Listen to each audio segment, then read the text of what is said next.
አባዬ ይኸው። ምንድነው እሱ? ሪፖርት ካርዳችንን ተቀብለን ነበር። ወይ ጉዴ! እስኪ አምጣው። አቤት አቤት! አንተ ሶስተኛ ይሁን የኔ አንበሳ። ቴንክ አባዬ። የሚቀጥለውን ግን አንደኛ ነው። እሺ አባዬ። አንተ አጋሰስ እስኪ አምጣው። ወይ ጉድ! ወይ ጉዴ! አሻሽያለሁ አባ። አቤቱ! እንደው የልደት ካርድ ነው በለኝ። ሪፖርት ካርድ ነው አባ። አይ ይሰማልኝ አባ። አባት ይጥፋ። እንደው ምን ጉድ ነህ?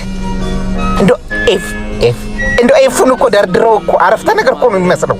ኧረ እኔ አሻሽያለሁ አባ።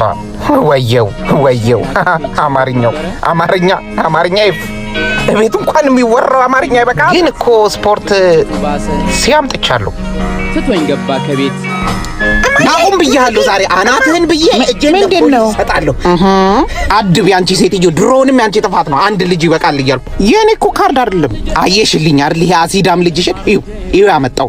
አየሽው አይደል? እሱ ካርድ ያንተ ነው አባ። እኔ ለምን እንደጮክብኝ አላውቅም እንጂ እኮ ያንተ የድሮ መሳቢያ ውስጥ አግኝቼ እኮ ነው ያመጣውልህ። ይኸውና የኔ ካርድ። እኔ እኮ ሁለተኛ ነው የወጣሁት ከመጨረሻው።